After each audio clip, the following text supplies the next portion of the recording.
درود بی‌پایان به ایران، درود بی‌پایان به همه شما دوستان عزیزی که بیننده این برنامه هستین. در خدمت دکتر نوذری گرامی هستم با یک موضوع جدید راجع به این که میبینیم خیلی وقتا تست هایی میاد راجع به این که شما مثلا نژادتون چیه، شما تبارتون چیه. یه سواب میکشین دور دهانتون و بعدا میذارین توی زیپلاک و پست میکنیم به یک شرکتی تا اون شرکت به شما بگه که شما مثلا 10% آسیایی، 20% خاورمیانه‌ای، 40% این چیزا دیگه. اینو میخوایم با دکتر نوذری صحبت کنیم که این داستان چی هست، اصلا چقدر منطقیه این کار، چقدر درسته و چقدر ارزش داره این اطلاعات. میریم پیش دکتر نوذری گرامی. دکتر جان درود بر شما. درود بر شما افشین گرامی و بینندگان شما به ویژه در ایران. خوشحالم که در خدمت شما و در خدمت بینندگان شما هستم. ما هم خوشحالیم. سپاسگزارم که دعوت برنامه رو قبول کردین. خب راجع به این موضوع که خب من اول برنامه توضیح دادم، یه توضیح مختصری. خب این که مردم این مثلا میخوام بدونن که مثلا چند درصدش مال کجاست، این واقعا چقدر صحت داره و چقدر خود این دسته‌بندی ها اصلا ارزش علمی داره.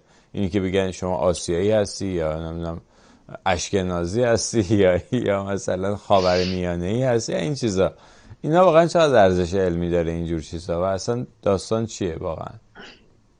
ببینید، شاید بتونیم چند تا پرسش رو بپرسیم. چه اندازه ارزش علمی داره در مورد قومیت، آدم ها از کجا اومدن و این درصدها. چه اندازه ارزش امنیتی داره برای سرویس های اطلاعاتی و چه اندازه ارزش پزشکی داره برای اینکه بتونن پیشگیری کنن برای نمونه بیماری های شما رو. بنابراین از زاویه‌های متفاوت میشه به دی ان نگاه کرد.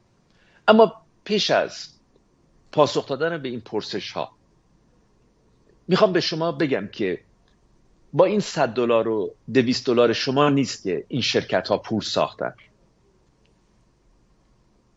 به مراتب بیشتر از اون هست. درآمد اونها به ویژه با فروش اطلاعات ژنتیک شماست به شرکت‌های بزرگ، به کشورهای متفاوت و به ویژه به شرکت‌های داروسازی و به ویژه به سرویس‌های اطلاعاتی. اول بریم سراغ دی ان. ببینید، دی ان بارها در برنامه شما گفتم که طولش 2 متر است و در کمال حیرت در فضایی قرار میگیره که 400,000 بار از خودش کوچکتر هست، چون در خودش میپیچه. این دی ان روش 4 حرف کنار هم قرار میگیرد و با این 4 حرف هست که سرانجام میتونه خودش رو بیان کنه. و بارها در برنامه شما گفتم برای اینکه درکش آسون بشه برای بینندگان شما، موزیک دارای 7 نوت هست.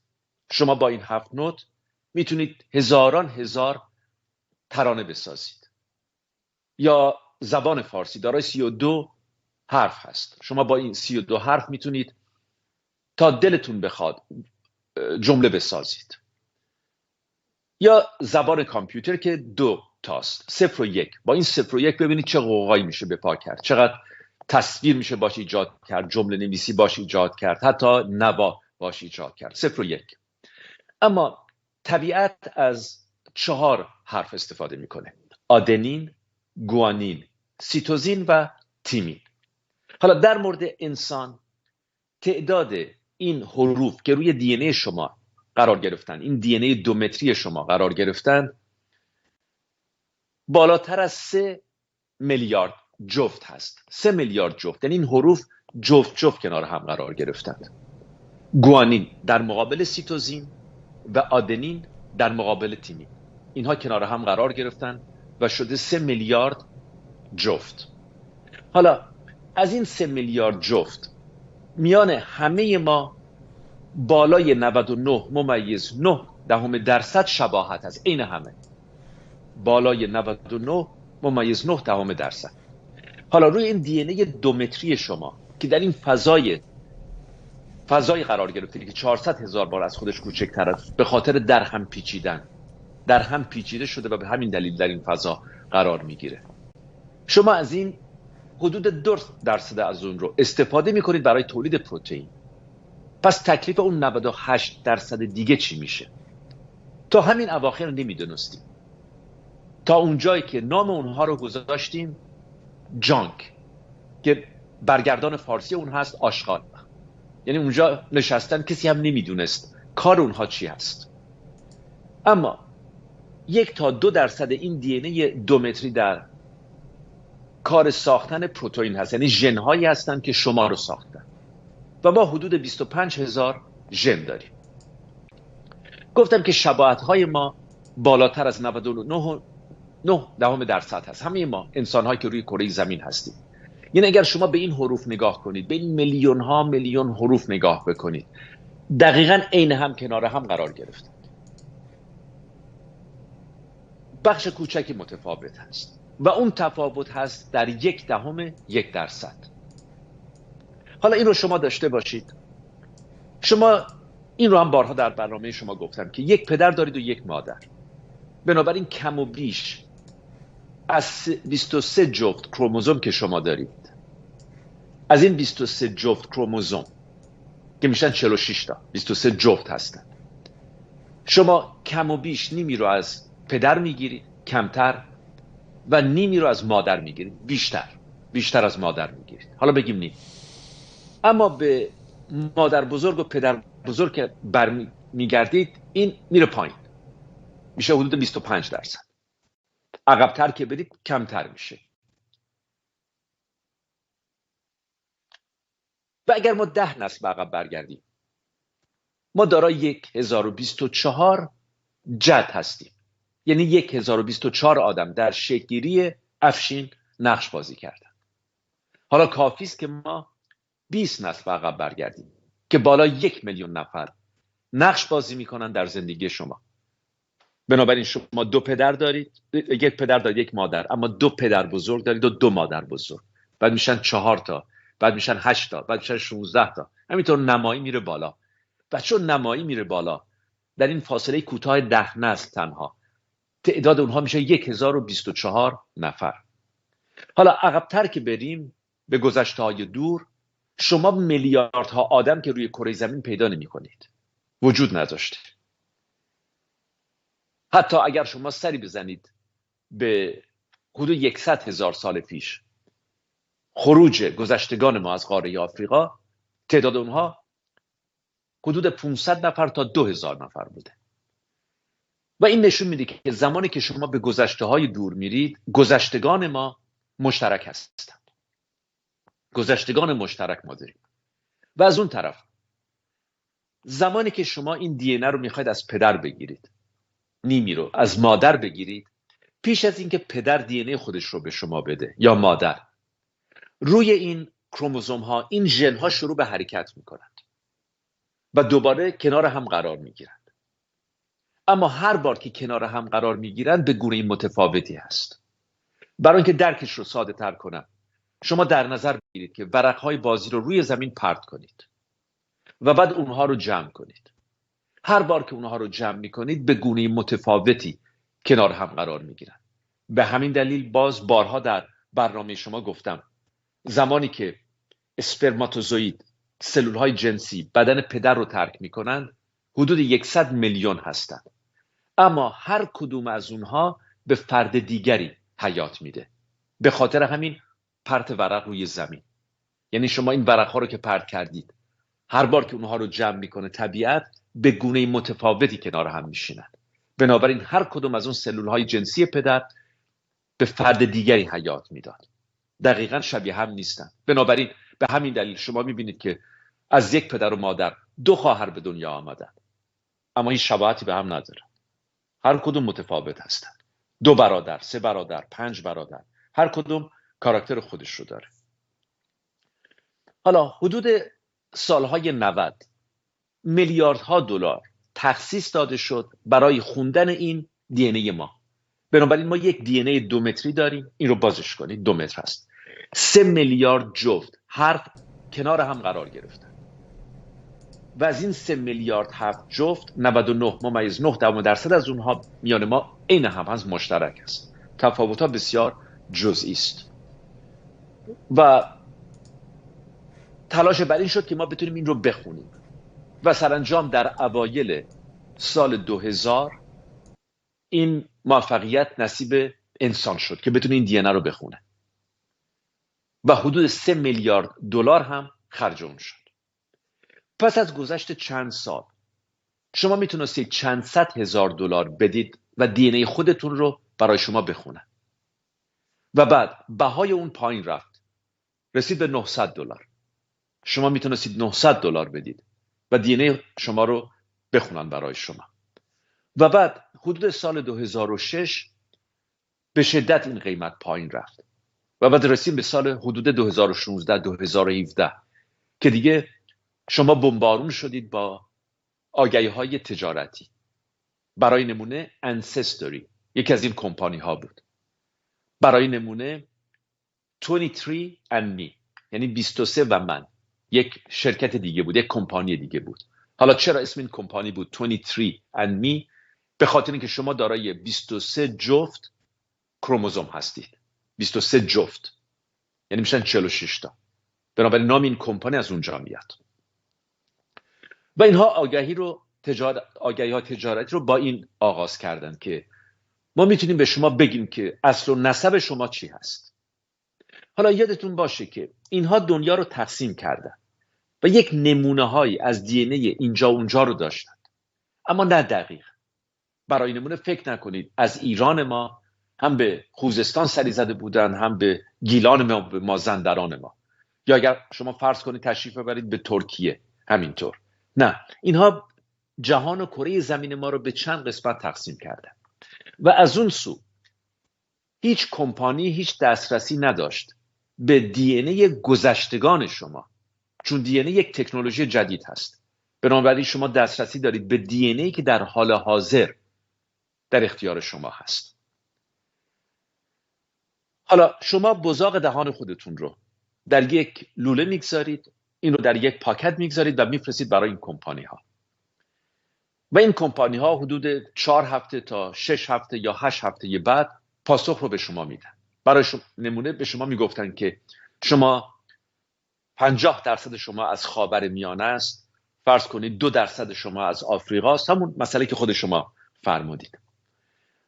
اما اگر دقت کرده باشید بیشتر اطلاعاتی رو که به شما میدادند چیزهایی بود که خودتون میدونستید، چیز غریبی نبود، اما شما هیجان زده میشدید، میگفتید عجیبه، این فهمید که من از خاورمیانه هستم، یا این فهمید که من، حالا بریم به سراغ امریکایی ها، یک مقدار من از ایتالیاست یا از کشورهای اسکاندیناوی هستم.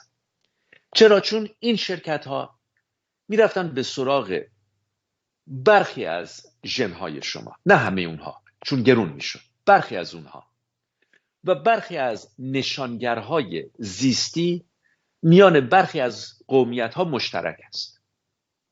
برای نمونه آیا شما آدمی رو با موی قرمز، موی حنایی در سنگال پیدا میکنید؟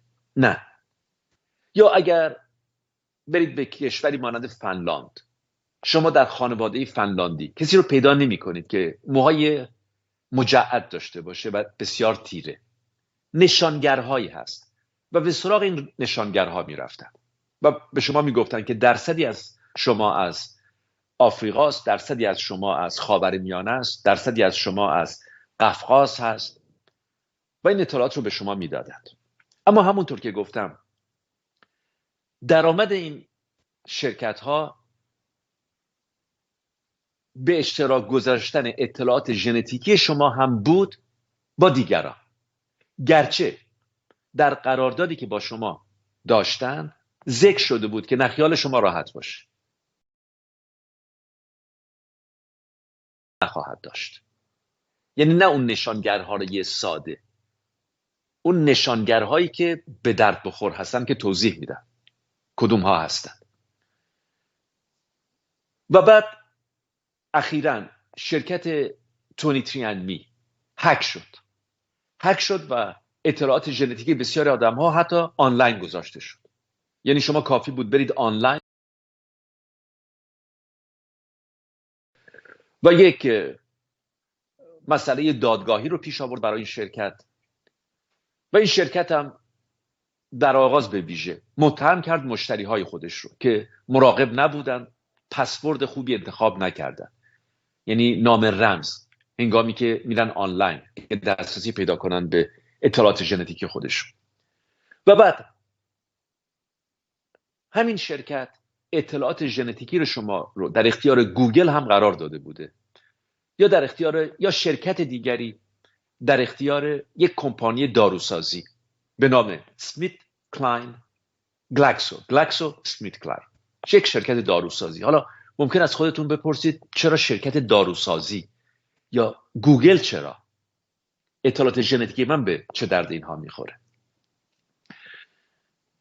میلیاردها دلار پول در این سرمایه گذاری هست، نه اون $100 شما، نه اون $150 شما، اون به جایی نمیرسه. پولهای هنگفتی در این زمینه هست. و چرا این پولهای هنگفت پرداخت میشه به این شرکت ها؟ چون شما شناسنامه ژنتیک خودتون رو در اختیار قدرت‌های بزرگ قرار میدید و نه تنها اطلاعات ژنتیکی خودتون رو، که اطلاعات ژنتیکی خانواده خودتون رو.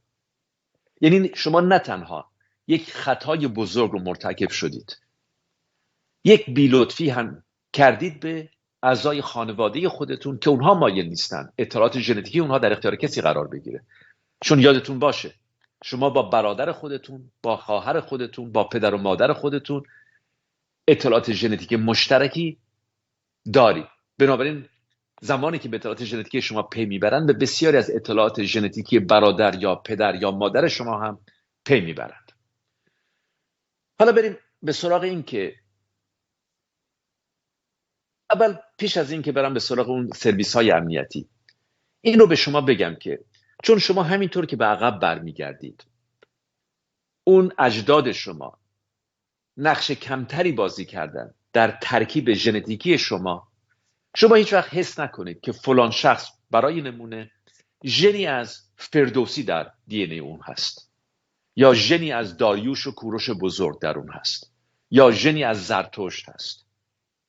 یعنی کافی است که شما نگاه کنید به اون در هم رفتن کراسینگ اوور، در هم رفتن ژن‌ها قبل از تقسیم سلولی، و یکی اون میزان کمتر و کمتر و کمتری که به دی ان ای شما میدن هر چقدر که شما به عقب تر و عقب‌تر برمیگردید.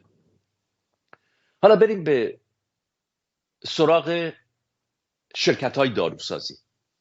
چرا شرکت‌های داروسازی به این مسئله علاقه‌مند هستند؟ اطلاعات ژنتیکی شما.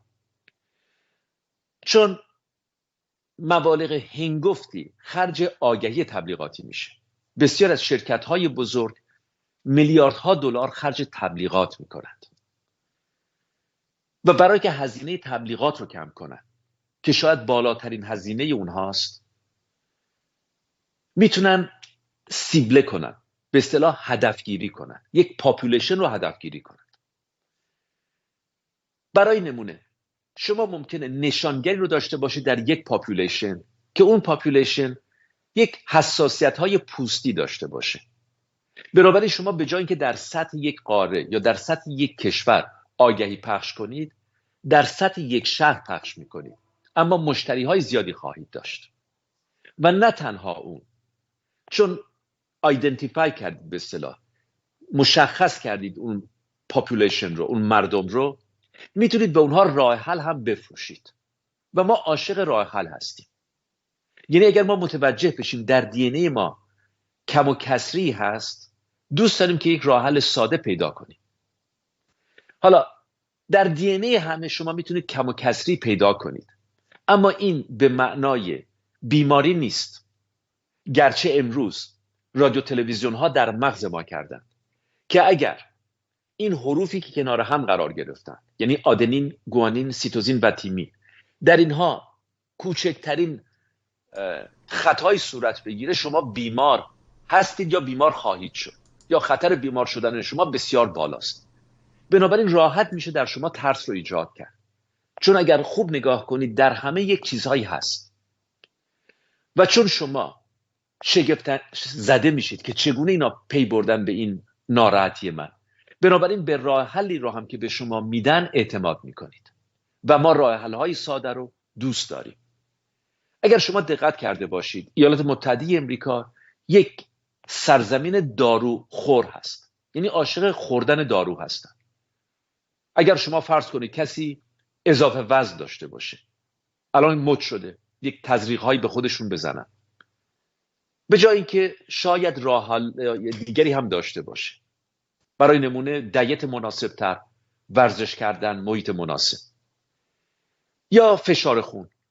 شما به راحتی میتونید آدم‌هایی رو پیدا کنید که فشار خون دارن، فشار خون بالا، و شاید به راحتی به لطف دیسیپلین، انضباط داشتن، به لطف غذای سالم و مناسب خوردن، به لطف تغییر دادن شیوه زندگی خودتون و ورزش کردن، این فشار خون رو کنترل کنید. اما راه حل ساده چشمگیر هست.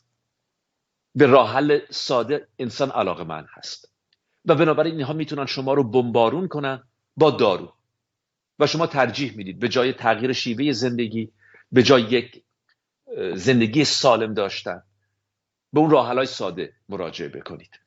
اینه که شرکت‌های داروسازی چقدر علاقه‌مند هستن به این دی ان ای دومتری. این دی ان ای دومتری بنابراین دارای 25,000 ژن هست و در این 25,000 ژن شما میتونید اینجا و اونجا جابجایی حروف رو پیدا کنید و بر اساس این جابجایی تفسیری کنید و اون تفسیرها رو به بینندگان خودتون، به مشتریهای خودتون، به شنوندگان خودتون بفروشید و راه حل‌ها رو به اونها بفروشید. حالا میخوام اینجا یک مقدار برای شما توضیح بدم که همیشه خطا به معنی بیمار شدن نیست. ببینید افشین گرامی، اگر من به شما بگم شگفت‌انگیز، یعنی برای شما به فارسی بنویسم شگفت‌انگیز، درست؟ حالا اگر من اون گاف رو به جای گاف کاف بنویسم، کاف، شما باز هم میخونید شگفت‌انگیز. در ژن‌های ما همینطور است. همیشه حروف اگه جابجا بشن به معنای بیمار شدن نیست. حالا اگر اون شین رو عوض کنم، بگذارم فرض کنید تازا، تای دسته دار، امکان نداره بگید شگفت انگیز، همه رو میریزه به هم. بنابراین ما ژن‌های زیادی داریم که این حروف همیشه دقیقاً این هم نیستن، اما این دلیل بر این نیست که بیماری خاصی رو میتونن ایجاد کنن. از اون سو امروز ما میدونیم که ما تنها ژن نیستیم، ما بیان ژنتیک هستیم و اون چی که بر سر ما میاد نتیجه اینتراکشن هست، تعامل، در هم کنش، نه اینکه یک ژن تنهایی وارد عمل بشه. در حالی که اگر دقت کرده باشید در آگهی هایی که پخش میشه، حتی در مصاحبه هایی که در رادیو تلویزیون ها صورت میگیره، مرتب به شما اعلام میشه که ژن عشق پیدا شد، ژن خشونت پیدا شد، ژن هوشمندی پیدا شد. مرتب شما زیاد میشنوید ژن هوش پیدا شد. حالا چرا شما رو بمبارون میکنن با این ژن‌ها و گاهی حتی استادان دانشگاه رو دعوت میکنن که در این مورد صحبت کنن، چون استادان دانشگاه رو هم خریدن. یعنی استادانی هستن که به لطف این شرکت‌های بزرگ جایگاهی در دانشگاه‌ها پیدا کردن. بنابراین شما اونها رو به لطف ایجنت‌های خودشون، اینها ایجنت دارن دیگه، در رادیو تلویزیون ها میبینید، برای نمونه در CNN، در CBS، در MSNBC، اینها رو اونجا میبینید، در فاکس نیوز، و اینها میان و برای شما توضیح میدن. یک نمونهش ژن مونوامین اکسیداز که افرادی که خشن هستن، افرادی که در زندان هستن، قاتل هستن، اینها این آنزیم رو بیش از بقیه دارند و ژنی تولید این آنزیم میکنه. اینجاست که شما زمانی که میگید که آره چه جالب هست، فلانی خشن هست، خب این ژن رو هم که پیدا کرده، راه حل هم به شما پیشنهاد میکنن. اینجاست که شما میبینید نه تنها درآمد پخش آگهی پایین رفته، یعنی تارگتینگ، سیبله کردن، هدفمند کردن، به هدف زدن، برای همه پاپولیشن ها رفتن، نه، پاپولیشن های خاصی رو آیدنتیفای کردن، شناسایی کردن نه تنها هزینه آگهی ها رو پایین میارن، یک بازار تازه هم پیدا میکنن. و یادتون باشه شما سالهاست که به شما دروغ‌های علمی گفتند، دروغ‌های علمی که برای نمونه فلان ژن مسئول فلان بیماری است، فلان ژن، و اینطوری نیست. ژن‌های ما با هم اینتراکشن دارن، در حال تعامل هستند.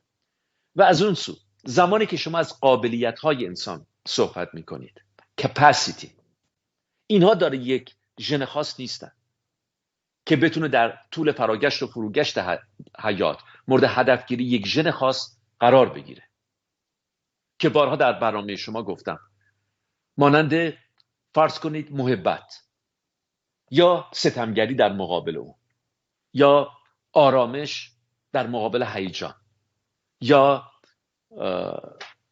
عشق در مقابل خشونت و ستمگری. شما توانایی همین کارها رو دارید. حالا از این که بگذریم، به خاطر تصمیمات سریع بسیاری از آدم‌ها، بسیاری از مشتری‌های این شرکت‌ها، افشین گرامی، به بدن خودشون صدمه زدن. یعنی این شرکت گفته که آره شما ژنی رو دارید که شما رو پردیسپوز میکنه، یعنی شما رو حساستر میکنه که در آینده سرطان بگیرید. برای نمونه سرطان سینه. و دختران جوانی بودند که تصمیم گرفتن سینه‌های خودشون رو بردارن در یک سن کم، در حالی که این تصمیم گیری های عجولانه نیازمند به مشورت کردن با یک پزشک متخصص است. نه تنها یک پزشک متخصص، پزشکی که از علم آمار مدرن هم سر در بیاره، پزشکی که از علم ژنتیک مدرن هم سر در بیاره. ژنتیک امروز ژنتیک مندل نیست. ژنتیک مندل، پدر ژنتیک نخودلوبیا بود، اگر خاطرتون باشه. اما امروز میدونیم که اون ژنتیک ساده نگری بود که شما یک ژن دامیننت دارید، یک ژن رسسیو، و در این نسل فرض کنید اون ژن رسسیو خودش رو بیان نمیکنه، چه بسا که در نسل بعدی خودش رو بیان کنه. و اون رنگین کمان رو ما ندیدیم در ژنتیک مندل، در حالی که ما با یک رنگین کمان سر و کار داریم. حتی ژنی که مسئول رنگ چشم شماست، اگر خوب دقت بکنید، هم خود شما میتونید در طول زندگی چشمی رو داشته باشید که تغییر رنگ بده، یعنی همون رنگی رو نداشته باشید که در نوجوانی. و بعد اگر خوب دقت کنید در همون چشم هم بتونید رنگ‌های متفاوتی رو ببینید، گرچه رنگ قهوه‌ای بیش از هر چیز دیگه به چشم بیاد. یعنی حتی ژن‌هایی که مربوط به ساختار ما میشه، بگذاریم از ژن‌هایی که مسئول شخصیت و توانایی‌ها و قابلیت‌ها و کپاسیتی‌های ما هستن، و همینطور ژن‌هایی که میتونن شما رو پردیسپوز بکنن، حساس کنن نسبت به بیماری‌ها. حالا بریم سراغ به سرویس‌های امنیتی. چرا سرویس‌های امنیتی خریدار اطلاعات ژنتیک شما هستند؟ به دلایل گوناگون. یکی شاید از همه جالب‌تر باشه، یکیش بلک میل کردن هست، شانتاژ کردن هست. فرض کنید که شما نخست وزیر یک سرزمینی شدید و من از طریق گوگل و فیسبوک نه تنها با قد و قواره شما آشنا هستم، با شخصیت شما آشنا شدم، با نگارش های شما، مهمونی های شما آشنا شدم، یک سرویس اطلاعاتی. من به خاطر دی ان ای شما به اطلاعات ژنتیکی شما هم دسترسی دارم. گرچه اون شرکت به چند تا ژن نگاه کرده، اما من به عنوان یک سرویس اطلاعاتی به سرتاپای اون 2 متر نگاه میکنم. یعنی از A تا Z، افشین گرامی، به سرتاپای اون نگاه میکنم. یعنی اون 3 میلیارد جفت، بیش از 3 میلیارد جفت به اون نگاه میکنم. حالا فرض کنیم که من نقاط ضعفی در شما پیدا کنم. نقاط ضعف. میتونم از اون نقاط ضعف استفاده کنم و شما رو به عنوان یک نخست وزیر یا یک رئیس جمهور بلک میل کنم، شانتاژ کنم. یعنی برگردانش چی میشه افشین گرامی؟ بترسونم. نمیدونم کلمه دقیقه شانتاژ یعنی که همین ترسوندن میشه یه جوری، یا دقیقاً. شما رو تهدید بکنن، بلک میل بکنن، تهدید بکنن دیگه. بله، تهدید کنن شما رو. و این به سادگی میتونه انجام بگیره. حالا یک چیز دیگه هم هست. یعنی از تهدید بین بکنه که اگه این کارو نکنی این مریضی رو میگیری مثلا یه چیزی. نه به نقاط ضعف شما پی میبرن. بله بله. ببینید فرض کنید متوجه بشن که شما 2 تا بچه دارید اما یکیش از یک مادر دیگری است. چرا؟ چون به اطلاعات اونها هم دسترسی دارن. عجب. اینه که به داده ها بهش میگیم مگا دیتا. سرویس های امنیتی چرا به این میلیون آگهی های یکیش از پدر دیگری است. یکیش از پدر دیگری است. بله. بله. یکیش از پدر دیگری است. به اینها دسترسی پیدا میکنن. به خاطر این به شما گفتم یادتون باشه شما زمانی که اطلاعات خودتون رو در اختیار کسی قرار میدید اطلاعات خانواده خودتون رو هم قرار دادید. و بعد مگا دیتا اینها شروع کردن به ویژه امریکایی ها و اروپایی ها رو تشویق کردن که این تست ها رو حتی هدیه بدید. و چه بسا آدم هایی که برای تولد این کیت ها رو هدیه میدادن به اعضای خانواده خودشون یا به دوستان خودشون. بله. و توی مهمونی ها حتی بهش میگفتن سالایوا پاری، یعنی مهمونی میدادن و این بزاق دهان همه میذاشتن همزمان پست میکردن به این شرکت ها. مگا دیتا. این شرکت های بزرگ به اون دسترسی دارن. یا فرض کنید شما یک بیماری داشته باشید که من از طریق ساختار ژنتیکی شما به اون پی میبرم گرچه اون رو از همه پنهان کرده باشید. یا نگاه کنید شرکت های بیمه. چرا شرکت های بیمه علاقه‌مند هستن به ساختار ژنتیک شما؟ چون اگر نقاط ضعفی رو پیدا کنن که فکر بکنن ممکنه در آینده ناچار باشن خرج زیادی برای شما بکنن، به شما بیمه نمیدن. به شما از فروش بیمه خودداری میکنن. گرچه به شما گفته باشن که ما اطلاعات ژنتیک شما رو در اختیار شرکت های بیمه قرار نمیدیم. یادتون باشه اینا همش پرت و پلاست. اون حادثه که اتفاق افتاد برای 23andMe که برملا شد، آشکار شد، یا در مورد شرکت دیگری که اطلاعات رو مرتب از روز نخست در اختیار پلیس قرار میداد و FBI. بنابراین زمانی که اطلاعات ژنتیک شما در اختیار پلیس قرار گرفته بدون که در اختیار همه قرار گرفته، یعنی واقعا چیزی دیگه پنهان نیست، سیکرت نیست، دسترسی به اون ساده است.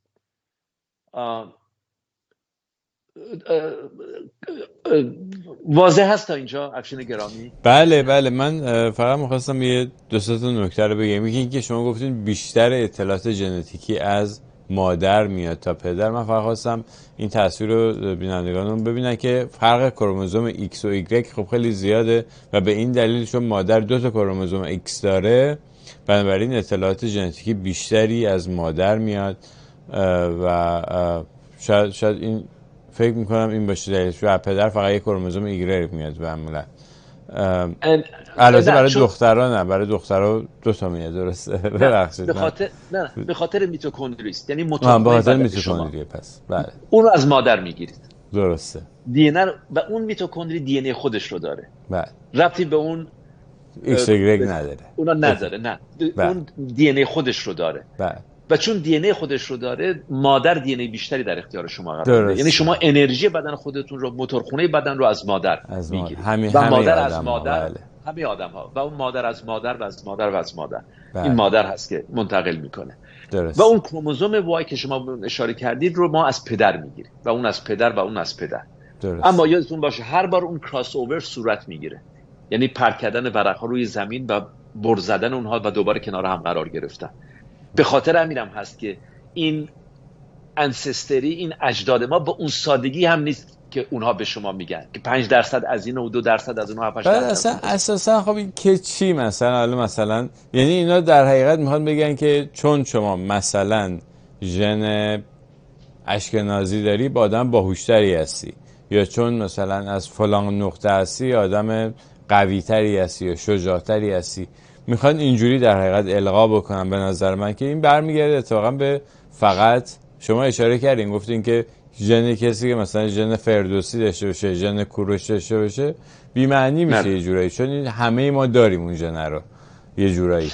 و بله ببینید هدف این بود که یک بانک ایجاد بشه. هدف تأسیس بانک بود. ببین میگن بانک داده های ژنتیک.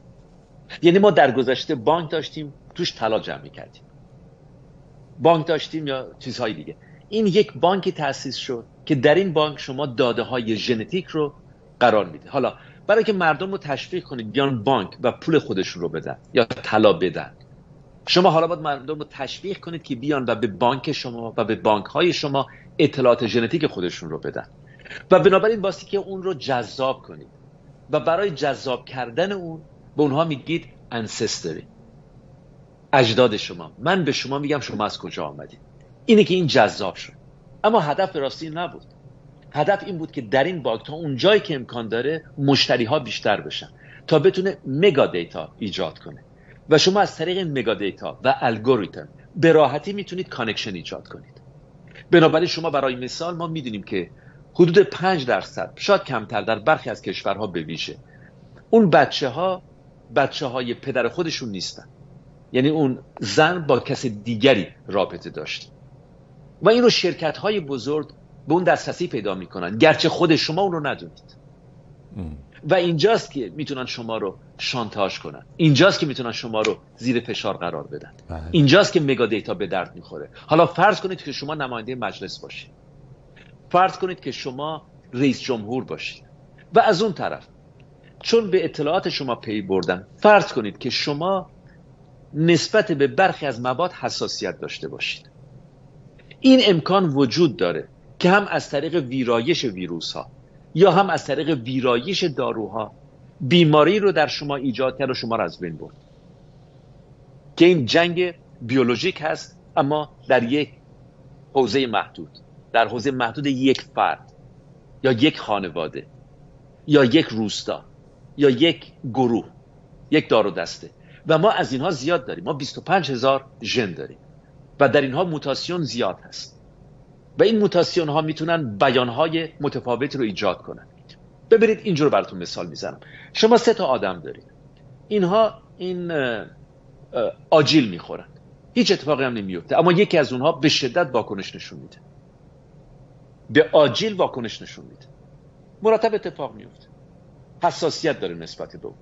یا فرض کنید این میوه های اگزوتیک که از هاوای میارن، یا موز فرض کنید، یکی میخوره اوکی هست، یکی دیگه هم هست، ولی یک نفر سوم حساسیت داره. یعنی شما زمانی که به دی ان ای نگاه میکنید به این آگهی ها هم پی میبرید و بر اساس این آگهی ها میتونید آدم ها رو هدفگیری کنید. یعنی شیوه های مدرن از بین بردن آدم هاست. حالا اگر دوستان علاقمند باشن به ویرایش ویروس ها برای نمونه یا ویرایش ژن، به سادگی صورت میگیره که یکی از سرشناس‌ترین متدهای اون توسط 2 خانم پیدا شد، یعنی اختراع شد اگه بتونیم اینطوری بگیم. یکی خانم امریکایی، یک خانم فرانسوی که جایزه نوبل هم برای اون بردن. یعنی این تکنولوژی وجود داره که شما بتونید این جای حروف رو عوض کنید. حالا چگونه میشه ویروس ها رو در آدمی که مثلا من الان میتونم آرایش ژنتیکیمو عوض کنم واقعا؟ مثلا هر کسی خب کار میده دست شما. نه ولی میشه انجام داد، یعنی تکنولوژیش وجود داره بدون تردید نه ببینید مدت هاست وجود داره. خب بالاخره مثلا یه سری سلولای ما که دیگه تکثیر نمیشن و این مثلا در چه یعنی من متوجه نمیشم، مثلا سلولای فرض کنیم مثلا کلیه و کبد و اینا که دیگه تکثیر نمیشن. خب این تغییر آرایش ژنتیکی رو چی خودشو نشون میده؟ رو کدوم قسمت هاست؟ ببینید زمانی که ویرایش ژن عملی شد، یعنی شما میتونید ژن ها رو اگر غلط این حروف کنار هم قرار بدن، شگفت انگیز با کاف نوشته شده. بله. امروز انسان این توانایی رو داره که اون گاف رو بگذاره جای کاف و شما بخونید شگفت و ببینید که نه واقعا درست نوشته شده. اینو میتونید تصحیح کنید و یک هیجان زیادی ایجاد کرد. اما در مورد انسان چالش ها زیاد هست، چون اول بسیار از این ژن ها اینتراکشن هم دارن و بعد همون ژن میتونه در زمانهای گوناگون بیانهای متفاوتی داشته باشه. به اون سادگی نبود که در مورد باکتری ها، که در مورد ویروس ها. اما به راحتی میشه ویروس ها رو ویرایش کرد، یعنی ویروس تازه‌ای رو ایجاد کرد به راحتی، برای که ویروس ساده است، دی ان ای 2 متری نداره. یا شما ویروس های آرنه دارید که اونها ساده تر از ویروس های دی ان هم هستن. اینها رو میشه به سادگی ویرایش کرد و حتی شما میتونید یک ژن تازه بسازید. شما میتونید خود شما این حروف کنار هم قرار بگیرید، یعنی چاپ کنید. این توانایی رو انسان امروز داره که ژن رو ویرایش کنه. جین ادیتینگ یک فصل بزرگ از پیشرفت‌های بسیار زیادی هم حاصل شده. این رو هم بگم که یک آقای چینی این کار رو روی انسان کرد چند سال پیش که وقتی که آشکار شد بازداشتش کردن. خیلی آدم دانشمند فوق‌العاده‌ای هم نبود، اما میخوام به شما بگم که به قدر این تکنولوژی ساده است که یک دانشمند درجه 2 چینی این رو روی یک انسان انجام داد. چجوری و این کار کرد؟ همین ویرایش ژن‌ها رو یک آقا خانومی قبل از که بچه دار بشن این ژن‌ها رو ویرایش کرد که به اصطلاح اون بیماری خاصی رو اون بچه‌ها نداشته باشن روی انسان، و برملا شده بازداشت شد. اما میخوام به شما بگم که این کار سال‌هاست که داره انجام میگیره. یعنی فکر نکنید که این چون در مورد انسان بود برملا شد، اما در مورد باکتری ها، در مورد ویروس ها مرتب انجام میگیره. اصلا بذارید مثال برای شما بزنم. ما امروز باکتری هایی داریم که برای شما انسولین میسازن، انسولین انسان. یعنی شما میتونید یک ژنی رو که شما دارید وارد ژنتیک یک باکتری کنید و این باکتری برای شما اون هورمون رو میسازه و بعد شما اون رو در مثل شرکت‌های داروسازی در بطری میسازید و میفرستید برای بیماران. بسیاری از این داروهایی رو که شما میبینید باکتری‌ها یا حتی حیوانات هستن که برای ما تولید میکنن. این از سالهای پیش وجود داشته، اما امروز این تکنولوژی پیشرفت کرده، توانایی زیادی پیدا کرده. به راحتی میشه به اصطلاح دی ان ای رو قیچی کرد و کات اند پیست یک چیز تازه اونجا گذاشت. ولی میخوام به شما بگم که میشه شما رو حتی تارگت قرار داد اگر به نقاط ضعف شما پی ببرن. برای نمونه متوجه بشن شما الرژی دارید به یک ماده خاص، اون ماده خاص رو میتونن از طریق هوا برای نمونه یا یک وکتورهایی یا یک باکتری هایی یا یک مواد غذایی در شما ایجاد کنن، شما رو از بین ببرن. یعنی بیولوژیک اساسینیشن امروز از طریق بیولوژیک کاملا امکان پذیر هست. یعنی میخوام به شما بگم که شما زمانی که ترور بیولوژیکی ترور بیولوژیک به سادگی میتونه صورت بگیره. ترور بیولوژیک به سادگی میتونه صورت بگیره. بنابراین زمانی که شما از طریق گوگل، چرا گوگل به این اطلاعات علاقه‌مند بوده؟ چون گوگل همیشه علاقه‌مند بوده به مگا دیتا. اما گوگل نه تنها از طریق این مگا دیتا و از طریق فیسبوک و از طریق توییتر به شخصیت شما پی برده، به کاراکتر شما پی برده، پست هایی که شما میگذارید، به خاطر دی ان ای شما به اون 3 میلیارد جفت هم آگاهی پیدا کرده، به نقاط ضعف شما هم آگاهی پیدا کرده و بعد میتونه کانکشن بزنه به ژن‌های دیگه، به دی ان های دیگه، به برادرهای شما، به خاله شما، به عمه شما.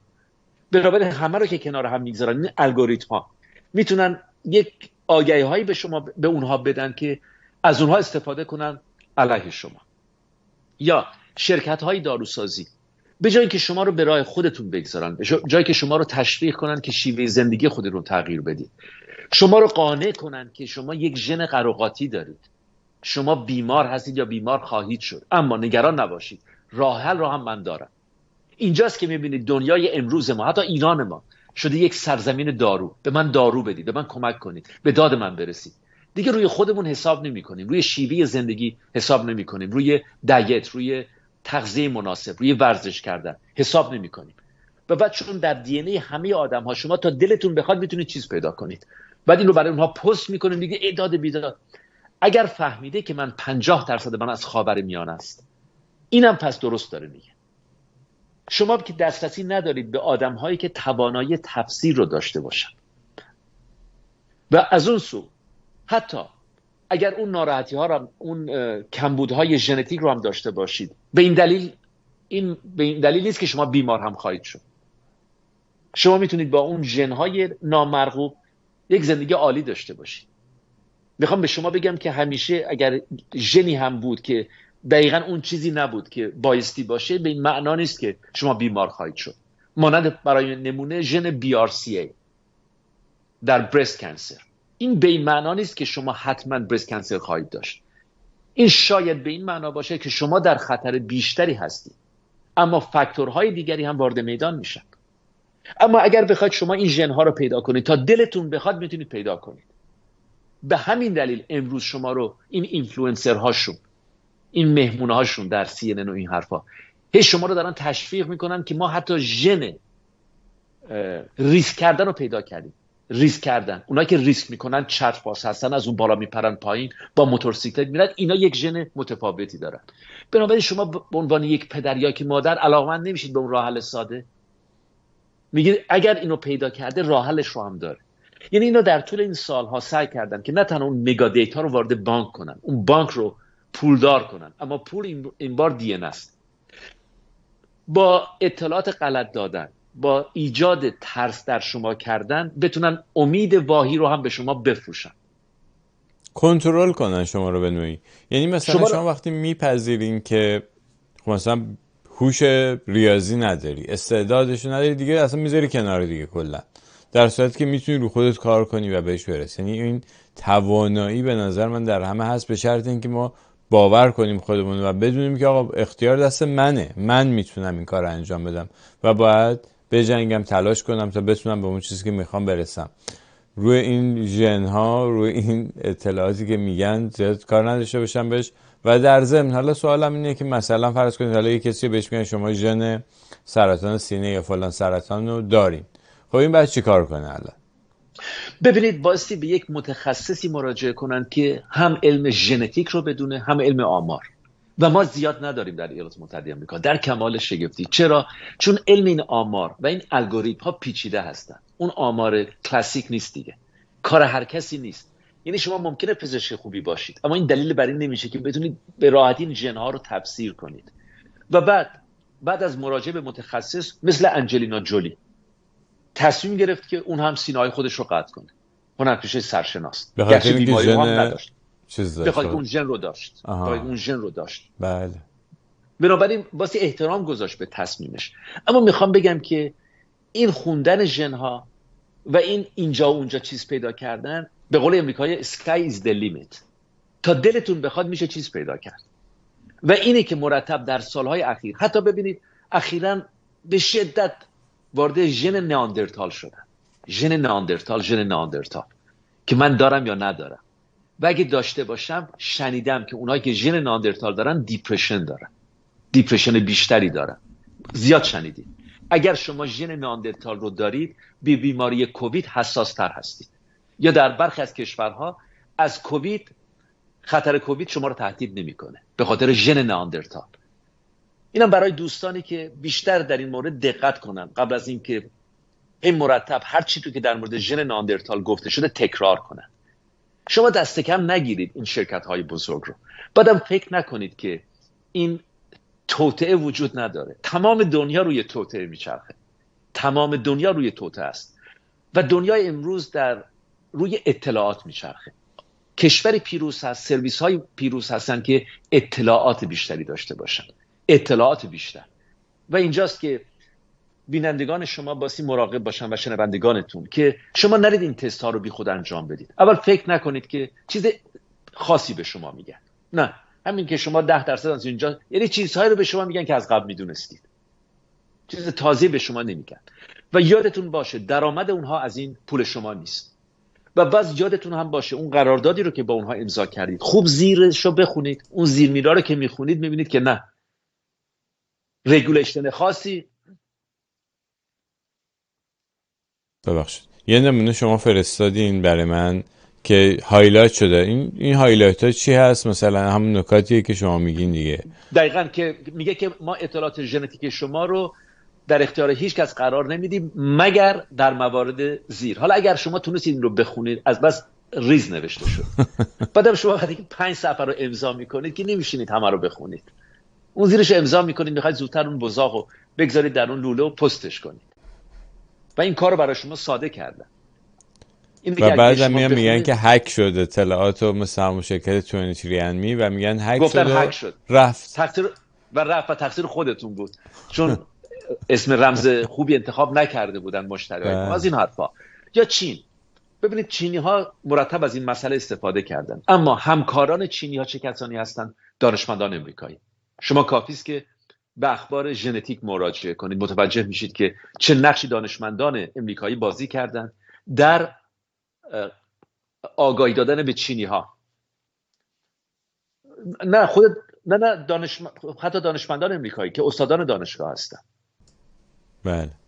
ببینید بذارید براتون توضیح بدم. نگاه کنید، شما وقتی استاد دانشگاه هستید، یکی به شما گرانت میده، یکی شما یک پولی میده، دانشگاه خوشش میاد، ولی کسی بی خود به شما به دانشگاه پول نمیده. It should be a win-win situation. واسه استاد دانشگاه یک پوزی میده، یک مثلا همه برای میگن پیشرفت علم ما داریم اینو برای میگیم واقعا. پیشرفت علم این کارو شما انجام بدید. دقیقاً این کارو شما انجام بدید. یا شرکت‌های داروسازی، ببینید یادتون باشه ما رو دارن عادت میدن به دارو خوردن، راه حل ساده پیدا کردن، و برای که شما بیشتر و بیشتر و بیشتر دارو بسازید باید که تارگت کنید پاپولیشن رو. شما نمیتونید میلیاردها دلار خرج تبلیغات کنید و بعد باید ذهن آدم‌ها رو آماده کنید، آدم‌ها رو که بله یک عیب و ایرادی با من هست و من میخوام پرفکت باشم، من میخوام سوپرمن باشم، من میخوام فلالس باشم، اول امریکایی‌ها ردخور نداشته باشم. ما دوست داریم راه حل‌های ساده رو و بنابراین شما زمانی که این دی ان ای شما رو دارن میتونن از طریق پست با شما تماس بگیرن، یعنی میدونن کاراکتر شما چی هست، میدونن نقاط ضعف شما کجاست. یا از اون طرف شرکت‌های بیمه قبول نکنن شما رو بیمه کنن، برای اینکه ببینید فرض کنید همین خانم انجلینا جولی اگر یه آدم سرشناس نبود و نوجوان بود میخواست بره بیمه بگیره، شاید اون رو بیمه نمی‌کردن، چه بسا که در آینده دچار سرطان سینه بشه. میخوام به شما بگم که پول زیادی توی ما راجع به میلیاردها دلار صحبت نمی‌کنیم، ما راجع به تریلیون ها دلار داریم صحبت می‌کنیم، اما از اون به اصطلاح زاویه امنیت اون غافل نشید.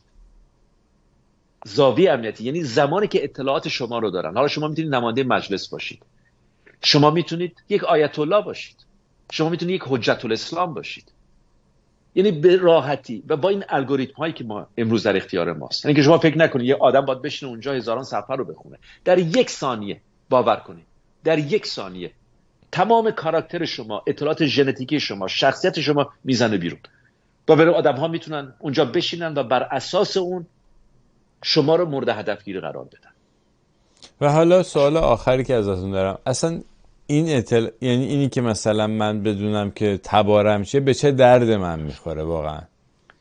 هیچی، چیزی نیست که شما خودتون ندونید، اما میخوام این رو بگم به شما، به هم میهنانمون، که ما به خاطر همین کوچندگی، به خاطر در هم رفتن هیچ نژادی نداریم. گفتم به شما 99.9% ژن‌های مشترک هست، تنها 2% از این دی ان ای ما در تولید پروتئین شرکت میکنه و تفاوت‌های ما در 0.1% این 2% هست. یعنی ما حتی به اون آستانه نزدیک نمیشیم که بخوام تولید اعلام یک نژاد تازه رو کنیم. نژاد یک واژه سیاسی نیست، یک واژه علوم اجتماعی نیست، نژاد یک واژه علمی است. یک کمیته علمی تصمیم میگیره که یک نژاد ایجاد شده یا نه، یک ریاضیات خاص داره، فرمول داره. و افشین گرامی ما حتی به اون آستانه، به اون ترشولد یا اون سوی نزدیک نمیشیم که شاید نژادهای ایجاد شده باشن. علم بیولوژی به طور مشخص، بیولوژی دقیقاً. تمام آدم‌هایی که امروز روی کره زمین هستن همه ساپینس هستن، یک نژاد. ما در گذشته نژادهای گوناگون داشتیم، امروز نداریم. همین انسان ناندرتال برای نمونه یا انسان‌های دیگری. امروز ما تنها نژاد ساپینس رو داریم. ساپینس. اگر از بینندگان شما بپرسن نژاد شما چی هست، نژاد ما ساپینس هست.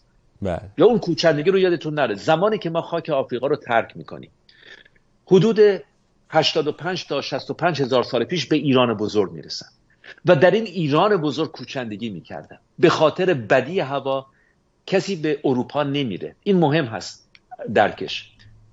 به خاطر همین هواشناسی مهم هست، اقلیم شناسی مهم هست، آشنایی با جغرافیای ایران مهم هست، نه تنها تاریخ ایران. همه فرزندان ایران که بایستی که با جغرافیای ایران هم آشنا بشن. و اگر شما سری بزنید به جغرافیای ایران در 40,000 سال پیش، بهشت بوده در مقایسه با سایر نقاط زمین. یعنی برای نمونه کویر ما دریاچه بوده، آب شیرین بوده و به همین دلیل این آدم‌ها در این فلات بزرگ ایران شروع میکنن به کوچندگی. بخوام یک مثال بزنم، از کردستان زاگرس برید به سیستان، از سیستان برید به کابل، از کابل برید به تاجیکستان، از اونجا برید به آذربایجان، از اونجا برید برگردید به کردستان. به خاطر همین زمانی که شما به نشانگرهای ایرانی ها نگاه میکنید همه اینا هم هستن. و چه بسا که یک نفر در سیستان، یک بلوچ کردتر باشه تا یک کرد در کردستان. و که شما نگاه میکنید، اینو میخوام، این خیلی مهم هست درکش، اونها اون سوی ایران هستن، اینها این سوی ایران. یا یک لور میتونه بیشتر بلوچ باشه تا یک لور. اینه که واقعا من بارها گفتم همه ما به راستی در ایران لور هستیم، همه ما در ایران بلوچ هستیم، کرد هستیم، اهل سیستان و گیلان و مازندران هستیم، عرب هستیم، یا عرب های ایران یا آذری. این که واقعا درکش بسیار مهم هست، جغرافیای ایران. و بعد پس از گذشت سالیان سال، حدود 40,000 سال پیش، مهاجرت به اروپا آغاز میشه. مهاجرت به اروپا برای یک وقفه است میان 85,000 یا 65,000 و 45,000. این 20,000 سال کجا بودن این آدم ها؟ ایران. در فلات ایران کوچندگی میکردن، در فلات ایران کوچندگی کردن و این بود که این جغرافیا بود که به اونها کمک کرد، این هوا بود که به اونها کمک کرد که این فرهنگ ها رو در این سرزمین بسازن، این زبان و زبان های نیرومند رو بسازن. و این همپیمانی اونها، هم‌آوایی اونها بود که واقعا به ما حیات داد. اینی که من میگم که چقدر مهم هست شناخت واقعا این، در دام این تست های ژنتیک نیفتاد. حالا ممکنه به شما بگن شما یه خوردتون از خاورمیانه است، شما احساساتی میشید، این ایرانه، منظورش ایرانه. حالا اگر به شما گفت نه چون اطلاعات گذشتگان شما رو ندارن، یادتون باشه رفرنس اونها، به اصطلاح مرجع اونها اون چیزی هست که امروز ما داریم در ایران. اون چیزی نیست که مال 100 سال پیش هست یا 200 سال پیش یا 1000 سال پیش. تست دی ان نبوده، تست ژنتیک نبوده. و اینها بر اساس یک سری نشانگرهای خاص که میتونه ایجاد هیجان کنه، پاسخها رو برای شما میفرستن که بله شما 10% فرض کنید آفریقایی هستید. معلومه که همه ما آفریقایی هستیم. همه آدم‌های روی کره زمین آفریقایی هستن. افشین گرامی، همه ما آفریقایی هستیم بدون تردید. مهد حضور انسان مدرن، سومو ساپینس شما و من، بینندگان شما، قاره آفریقاست. و ما باز تکرار کنم میدونیم که حدود 100,000 سال پیش 500 تا 2000 نفر خاک آفریقا رو ترک میکنن و اینها میان به خاطر مناسب بودن محیط و به خاطر دوپا شدن میتونن مسافت‌های زیاد رو طی کنن. ببینید شما اگر خوب دقت کنید ببینید در طول یک ماه چندین کیلومتر راه رفتید. این دوپا شدن به این انسان کمک میکنه و چون دستانش رها شده و چشمانش به جلوست، نه به کنار نه به پایین، به جلوست، کنجکاو هست. این چشمان، این نگاه به افق کنجکاوی رو در او زنده میکنه. و این دست‌ها، بارها در برنامه شما گفتم، انگشت شست بسیار نزدیک میشه به سایر انگشت‌ها، برخلاف گذشتگان دور ما که انگشت شست اینجا بوده و میتونه با سر انگشتان دیگه ایجاد ارتباط کنه و به اون دقت رو میده و ظرافت رو میده و سرانجام نگارش رو میده. یعنی ما میتونیم آموخته‌های خودمون رو به یادگار بگذاریم. این تعریف فرهنگ، آموخته‌های خودمون رو به یادگار بگذاریم. بنابراین انسان ناتوان به لطف آموزش و فرهنگ و خوندن این یادگارها توانمند میشه، توانمندتر تا اینکه به اینجا رسید. اینی که واقعا بارها شما گفتی در برنامه خودتون به همراه هومر، اهمیت شناخت تاریخ. فقط میخوام به اون اضافه کنم اهمیت شناخت جغرافیا. و یادتون باشه ما حدود 12,000 سال هست که از عصر یخبندان خارج شدیم. حدود 12,000 سال هست. بله. و اهمیت شناخت فرهنگ، یعنی به جای اینکه ببینیم تبارمون چی، بریم فرهنگمون رو بشناسیم، خیلی مسئله حل میشه.